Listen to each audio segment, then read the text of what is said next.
स्वागत है दोस्तों आपके अपने channel 10Q challenge bits Pilani पे। यार बिट्सैट एक ऐसी एग्ज़ाम है जिसमें स्पीड का ही सारा खेल है। हर एक एक सेकंड की कीमत होती है और हमारी कुछ गलतियां हमारे स्कोर को काफ़ी गिरा सकती है। तो यार हमने अपने बिट्सियन दोस्तों से बात करी, हमने ये एनालाइज करने की कोशिश की आखिर क्या गलतियां थी जिनके कारण उनका स्कोर वो जितना ला सकते थे उससे कम आया। मतलब हमारे साथ भी वो चीज़ें हुई है। तो आज हम आपके साथ वही सारी चीज़ें शेयर करना चाहते हैं कि कुछ ऐसी गलतियां जो कि स्टूडेंट्स को अवॉइड करना चाहिए ताकि वो बिट्सैट में ज़्यादा से ज़्यादा बढ़िया स्कोर कर पाए। तो यार सबसे पहले मैं बताना चाहूँगा एक कॉमन मिस्टेक जो कि हम में से कई सारे लोग करते हैं। हम लोग सोचते हैं कि हम एक बेसिक फार्मूला याद रख लेंगे और उसकी मदद से बाकी सारे फार्मूलेस डिराइव कर लेंगे एग्ज़ाम में। याद रखने की क्या ज़रूरत। बट यार ये आपकी कोई जेईई मेंस एग्जाम नहीं है कि जहाँ पे आपको 75 क्वेश्चंस अटेम्प्ट करने हैं 180 मिनट्स में। यहाँ पे आपको 150 क्वेश्चंस अटेम्प्ट करने हैं 180 मिनट्स में। तो इसका मतलब आपके लिए स्पीड काफ़ी इंपॉर्टेंट हो जाती है। तो यहाँ पे आपको जितने ज़्यादा से ज़्यादा फॉर्मूलेस याद रहेंगे उतना ही ज़्यादा आपके लिए बेनिफिशियल है। तो यार फॉर्मूलेस याद रखने के लिए आप एक चीज़ कर सकते हैं कि जहाँ पे आपकी नज़र पड़ती है, जैसे दीवार हो गई, अलमारी हो गई, यहाँ पे उन फॉर्मूला शीट्स को चिपका लीजिए और दिन में 3-4 बार जब आपकी नज़र पड़ेगी तो अपने आप आपको ज़्यादा से ज़्यादा फॉर्मूलेस याद हो जाएंगे।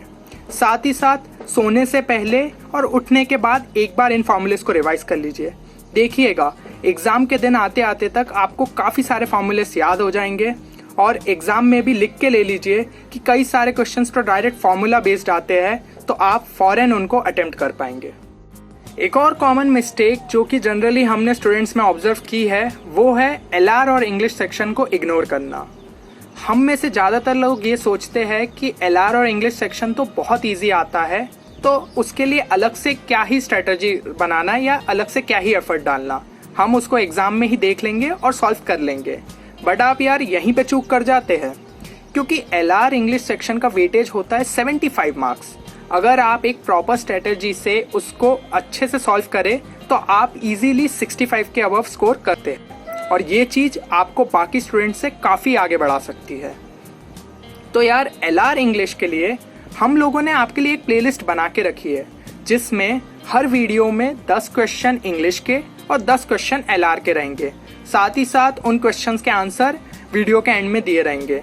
तो आप टाइमर अपने हिसाब से लगा के उन क्वेश्चंस को सॉल्व कीजिए और देखिए आंसर की से मिला के कि आपके कितने सही हो रहे हैं। अगर आप लगातार इन सेट्स को प्रैक्टिस करेंगे तो आप ज़्यादा से ज़्यादा स्कोर अच्छा कर पाएंगे। आपको एक और चीज़ कर सकते हैं कि आप रोज़ के 15 मिनट न्यूज़पेपर में आर्टिकल्स पढ़िए, तो इससे आपकी इंग्लिश के लिए वोकैबुलरी और ग्रामर दोनों ही स्ट्रांग होगी। बहुत ही इम्पॉर्टेंट चीज़ जो आप सभी लोगों को पता होनी चाहिए कि जेईई मेंस और बिट्सैट में काफ़ी फ़र्क है। यार जेईई मेंस में आते हैं 75 क्वेश्चंस एंड बिट्सैट में आते हैं 150 क्वेश्चंस। तो ऑब्वियसली जेईई मेंस में कुछ इम्पॉर्टेंट चैप्टर्स का काफ़ी वेटेज होता है, जबकि बिट्सैट में क्या होता है कि दोनों में सिलेबस तो लगभग सेम ही है। तो बिट्सैट में हर एक चैप्टर में से लगभग 1-2 क्वेश्चन आने की प्रोबेबिलिटी बनी ही रहती है, इसलिए हम किसी भी चैप्टर को इग्नोर नहीं कर सकते।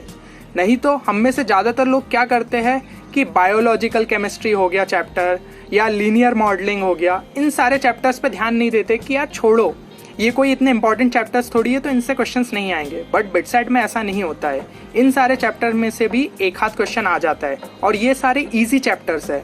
तो आपको इन चैप्टर्स में भी ध्यान देना चाहिए ताकि आप इनके जो क्वेश्चन आ रहे हैं उनको इजीली अटेम्प्ट कर पाए, क्योंकि यहीं से आपके मार्क्स आप काफ़ी बूस्ट कर सकते हैं। एक बहुत ही इम्पॉर्टेंट चीज़ जो कि हम में से ज़्यादातर लोग भूल जाते हैं वो होती है always keep track of time in the exam. यानी कि आपको समय समय पे देखते रहना है कि अब एग्ज़ाम के लिए टाइम कितना बचा है। आपको लग रहा होगा यार ये तो बहुत साधारण सी चीज़ है, हम लोग ऑब्वियसली देखेंगे, बट नहीं। एग्ज़ाम के बीच में क्या होता है, हम लोग क्वेश्चंस में इतना डूब जाते हैं कि भैया अब ये क्वेश्चन तो हमसे बनना ही चाहिए, नहीं तो ये नहीं बना तो हमारी तो ज़िंदगी ख़त्म है। पर यार ऐसे उस पर लड़ने या भिड़ना नहीं है। उस क्वेश्चन पे अपन को हर क्वेश्चन को इक्वल वेटेज है, तो मतलब अगर ये क्वेश्चन नहीं बन रहा है हमसे तो अगले पे मूव करो यार, उसको अच्छे से करो। सारे पहले इजी क्वेश्चंस को निपटाओ, फिर थोड़े मॉडरेट लेवल के और आखिरी में डिफिकल्ट वालों को देखो।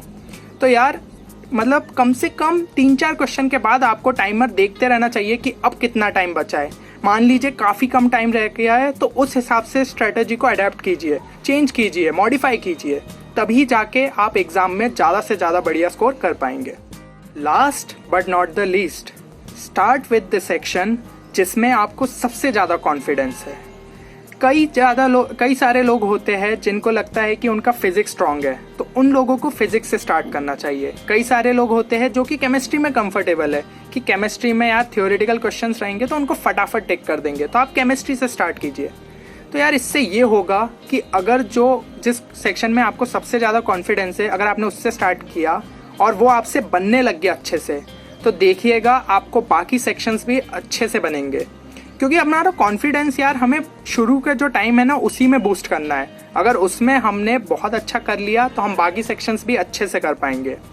एक और चीज़, हर सेक्शन के लिए आपको एक टाइमर अपने दिमाग में फिक्स रखना है कि मुझे फिजिक्स में इतना टाइम देना है, मुझे केमिस्ट्री में इतना टाइम देना है, मुझे मैथ्स में इतना टाइम देना है, मुझे LR और इंग्लिश में इतना टाइम देना है। तभी जाके आप उतने एक मतलब टाइम फ्रेम के अंदर आपको उस सेक्शन को कंप्लीट करना है और अगले सेक्शन पे मूव करना है। अगर आप ये चीज़ नहीं करेंगे तो टाइम निकलता जाएगा और आप एक ही सेक्शन पे अटके रह जाएंगे, जबकि आपको 150 क्वेश्चंस अटेम्प्ट करने का ट्राई करना है। चलिए, तो उम्मीद करता हूँ कि आप एग्ज़ाम में इन सब चीज़ों का ध्यान रखेंगे, क्योंकि अगर आपने ये गलतियाँ एग्ज़ाम में नहीं करी ना तो आप अपने ड्रीम स्कोर को अचीव कर पाएंगे।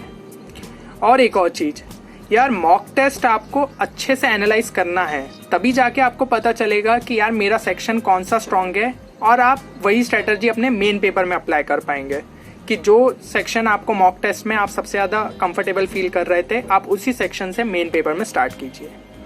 चलिए, तो फिर मिलते हैं अगले वीडियो में फिर कुछ नई टिप्स के साथ। All the best for the bit set.